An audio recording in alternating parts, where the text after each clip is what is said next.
Les eaux du fleuve Mayo-Tanaga à l'extrême nord n'ont jamais autant noyé les villages qu'elles traversent, comme c'est le cas en ce moment, avec de fortes pluies qui arrosent toute cette région sahélienne. Equinox Télévision est dans l'arrondissement de Dargala pour prendre le niveau de la montée des eaux torrentielles. Premier arrêt forcé au village Ouro-Mayo. La traversée à pied, à moto ou en voiture n'existe plus. Le petit radier servant de passage est à plusieurs mètres sous les eaux. Une embarcation de fortune fait des navettes, l'instant d'une furie du fleuve. Nous sommes dans le fleuve, à pirogue, en train de regagner le centre-ville. C'est pas facile avec la peur dans le ventre, mais nous allons arriver. Vos reporters et leurs motos déboursent 2500 francs CFA pour rejoindre le canton Kaéo, à l'autre rive. Les nouvelles du village Merem ne sont pas du tout gaies. Nous sommes en train de traverser pour aller de l'autre côté et voir ces personnes aujourd'hui sans abri, victimes des inondations. Vous avez vu des fois l'eau peut arriver au niveau de la poitrine, mais avec Equinox Télévision, au-delà des images, nous allons toujours rendre compte. La traversée se fait certes en 10 minutes chrono, mais nous ne sommes pas du tout au bout de nos peines. Sans la moindre piste où circuler sur terre ferme. 5 km à pied au bout d'une heure de marche, la moitié du corps dans l'eau. Nous voici donc à Merem. C'est l'eau là, il a au niveau des coups comme ça. Les autres endroits là, l'eau là, ça vient au niveau des têtes. C'est difficile pour amener, pour transporter l'enfant à l'hôpital là, c'est difficile. Nous remercions les équipes de Equinox TV. C'est les premières visites des inondations ici à Merem.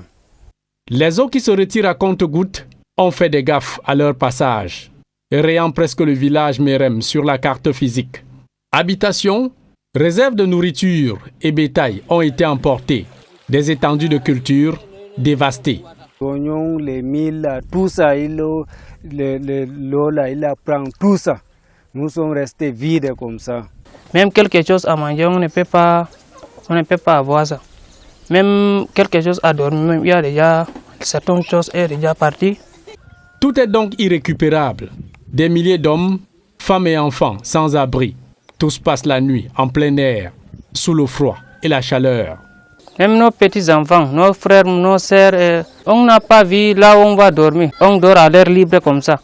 Avec les saisons de pluie comme ça, là, il y a les serpents, il y a les épines, il y a tout ça là. Il y a beaucoup de pitié à Merem. Oh Dieu, regardez-nous.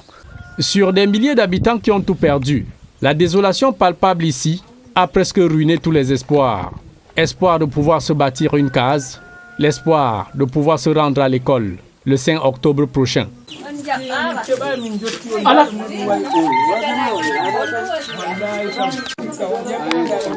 Ces familles, n'est-ce pas, qui sont aujourd'hui démunies, ils n'ont même pas de quoi manger. Ils vont faire comment pour subsister? À plus forte raison, n'est-ce pas, la rentrée scolaire. Je ne peux même pas vous dire qu'à Merem, il y aura, n'est-ce pas, une rentrée le 5 octobre. Je ne peux pas vous dire. Parce que présentement, nous sommes déjà aujourd'hui le 5 du mois de septembre. Avec cette allure, voilà encore, n'est-ce pas, le ciel qui signale encore, n'est-ce pas, les pluies encore. Ces enfants vont faire comment? Présentement, même d'ici, même pour aller dans notre village, c'est compliqué. Vous avez vu tout à l'heure, n'est-ce pas, que nous étions en train de traverser, n'est-ce pas, le Mayo. On est même mouillé, n'est-ce pas, jusqu'au niveau du cou. Le nombril, c'est dans l'eau. Ces enfants vont passer comment? Ces enseignants qui sont même logés, n'est-ce pas, à Maroua, ils feront comment pour arriver ici et enseigner ces petits-enfants? Le chef du canton Kaéo a accueilli ce qu'il pouvait accueillir. Hélas, Lawan Yaya Daïrou Sidi est à bout de souffle. Jusqu'ici, aucune autorité administrative de Dargala n'a encore mis les pieds ici pour porter secours et réconfort aux habitants de Merem. Sa Majesté, aujourd'hui, n'est-ce pas, ne peut même plus dormir, même un instant. Ça, c'est le représentant de la chefferie que Sa Majesté a envoyé depuis 72 heures sur le village de Merem pour, n'est-ce pas, être aux côtés, n'est-ce pas, des sinistrés. Nous avons, n'est-ce pas, des cris, n'est-ce pas, énormes qui viennent, n'est-ce pas, en aide, n'est-ce pas, à la population de Merem qui aujourd'hui, n'est-ce pas, est une population souffreuse. Ils n'ont pas de quoi subsister.